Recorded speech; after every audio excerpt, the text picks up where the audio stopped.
Hello friends, welcome to Study Points. This is Anup Dwivedi and we are continuing our chapter set for class 11th and last video में जैसा कि मैंने आपको बताया था roster form के बारे में, आज हम देखेंगे सेट बिल्डर फॉर्म। तो जिन लोगों ने फर्स्ट वीडियो नहीं देखा है, लिंक डिस्क्रिप्शन में दिया हुआ है नीचे, आप लोग जाकर के फर्स्ट वीडियो देख सकते हैं।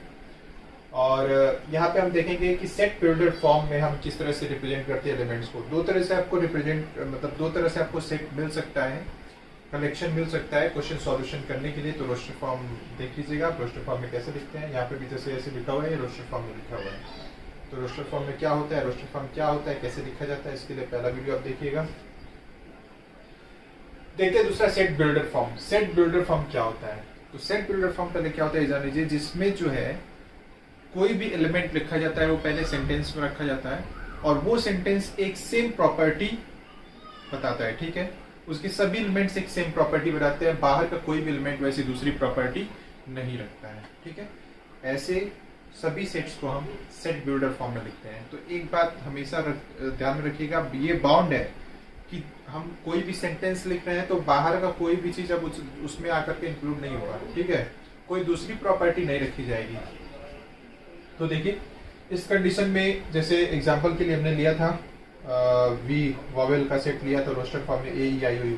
अब देखिए अल्फाबेट का कोई भी लेटर दूसरा जो है वो वॉवेल का प्रॉपर्टी नहीं रखता है। ठीक है, v equal to a e i o u है तो ए ई आई ओ ही लिखा है, हमने लिख दिया है कोई अल्फाबेट। ठीक है, लिखने का एग्जैक्ट इसका तरीका क्या है, तो कॉलम के साथ लिखा जाता है। जैसे हमने लिखा है, ये आपका रोस्टर फॉर्म हो गया। सेट बिल्डर फॉर्म में ऐसे लिखा जाएगा, v x where x is a, आप वेयर कह सकते हैं, इसको कोलॉन बोलते हैं। ठीक है, ये भी एक सिंबल है, इस तरह से इसको कोलॉन कहा जाता है। ठीक है,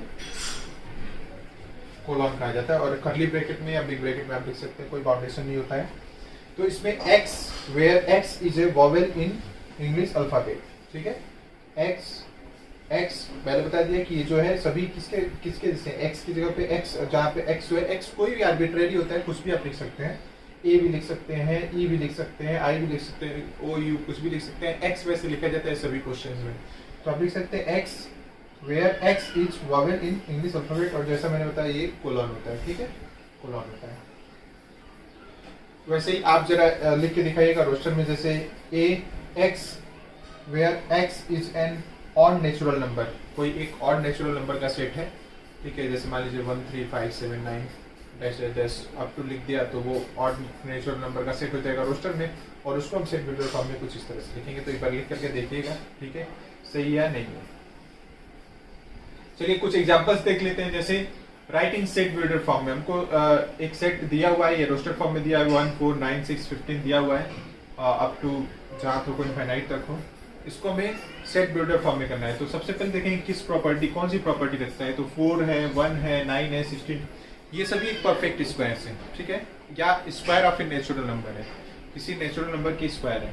तो हमने लिखा ए ब्रैकेट में एक्स वेयर एक्स, देखिए एक्स सब में लिख रहे हैं तो आप भी एक्स लिख सकते हैं।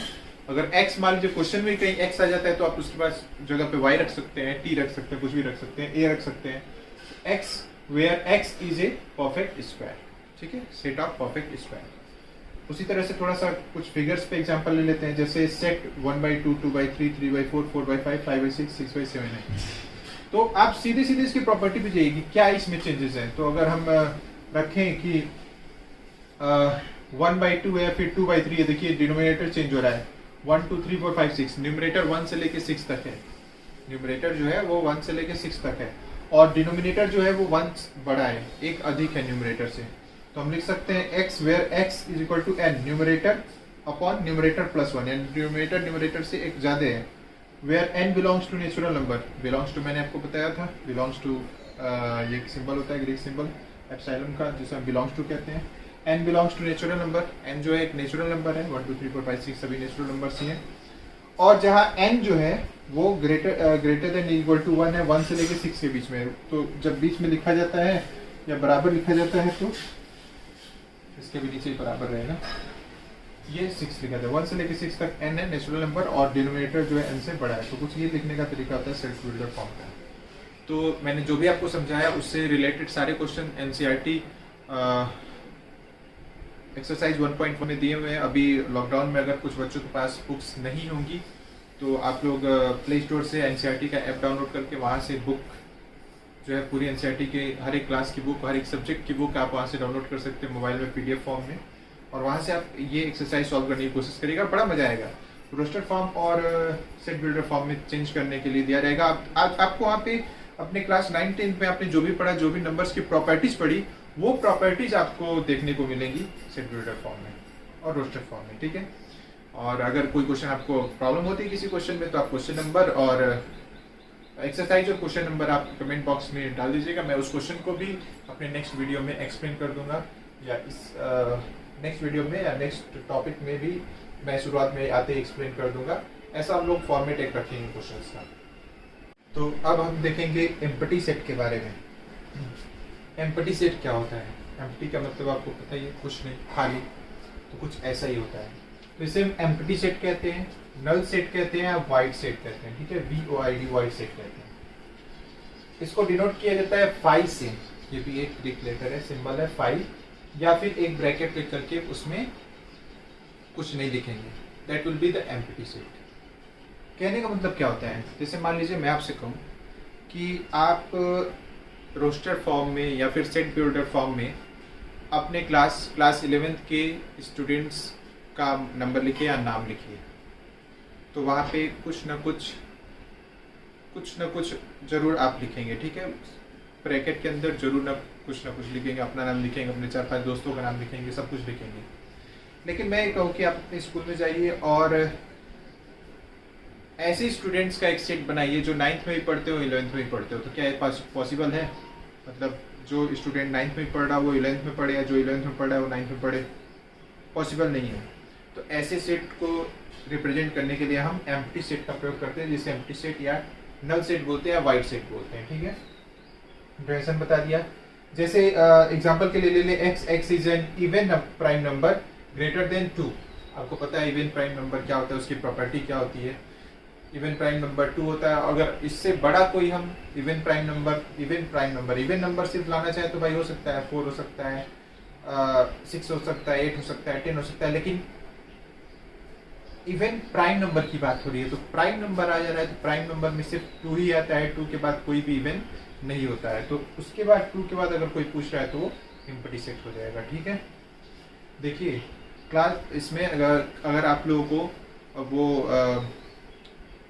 फैक्ट नहीं समझ में आ रहा होगा, जैसे फैक्ट समझना बहुत जरूरी है एक सेट लिखने के लिए, एक सेट समझने के लिए। जैसे प्राइम नंबर्स के बारे में, रियल नंबर के बारे में, नेचुरल नंबर के बारे में, होल नंबर के बारे में, तो हमारे वीडियो सेक्शन में क्लास 9th में भी नंबर सिस्टम की वीडियो आप उसको एक देख सकते हैं। कोई बड़ी बात नहीं है, एक बार सभी नंबर्स का कैरेक्टर और नेचर जानने के लिए। तो एक और एग्जांपल ले लेते हैं, जैसे x where x is odd. अगर x square is equal to 4 है तो x इज इक्वल टू ±2 होगा, और +-2 होगा तो x जो होगा वो ऑड नहीं होगा, क्योंकि 2 जो होता है वो इवन नंबर होता है, इवन प्राइम नंबर होता है। तो वो भी एक एम्प्टी सेट होगा। एक चीज को हमेशा ध्यान रखना है, एम्प्टी सेट लिखते समय अगर हम ब्रैकेट के अंदर फाई लिख देते हैं, चूंकि हम इसको डिनोट करते हैं फाई या ब्रैकेट से, लेकिन अगर ब्रैकेट के अंदर फाई लिख देते हैं तो वो एम्प्टी सेट नहीं होगा। एक हमारे पास सेट हो जाएगा जिसका एक एलिमेंट होगा फाई, क्योंकि फाई एक सिंबल है, ठीक है। हम सिंबल की जगह पे कुछ भी रख सकते हैं, एम्प्टी सेट को हम फाई से डिनोट करते हैं। तो 1 मार्क आपसे क्वेश्चन पूछा जा सकता है, और कभी कंपटीशन में भी पूछा जा सकता है कि क्या ये सेट है, एम्प्टी सेट है, तो आप बोलेंगे नहीं, ये एक एलिमेंट कंसिस्ट करता है, ठीक है। तो एम्प्टी सेट से रिलेटेड 2-4 एग्जांपल आप देख लीजिएगा, ठीक है, पूछ लीजिएगा। कहीं तो कंफ्यूजन होगी तो आप कमेंट बॉक्स में पूछ सकते हैं। नेक्स्ट देखते हैं हम फाइनाइट सेट और इनफाइनाइट सेट्स क्या होते हैं। तो फाइनाइट और इनफाइनाइट, आप पहले से फाइनाइट मतलब जिसमें निश्चित संख्या है, एक कलेक्शन लेते हैं जिसमें संख्या निश्चित हो, और इनफाइनाइट मतलब अनिश्चित हो। इनफाइनाइट मतलब बस लिखते ही जाए कभी खत्म ना हो, दैट इज इनफाइनाइट। तो नाम से ही समझ में आ रहा है, लेकिन देख लेते हैं कि सेट में ऐसा क्या होता है। मैथमेटिक्स में सेट्स में ऐसे क्या होता है कि फाइनाइट और इनफाइनाइट सेट सकते हैं। तो यहाँ पे कुछ एग्जांपल हमने लिया है, जैसे a = 1 2 3 4 5 है, 5 तक क्या तक के रुक गए हैं। फिर यहाँ पे ABCDEFGHB है। फिर C बराबर है, कह रहे कि man living presently in different parts of the world.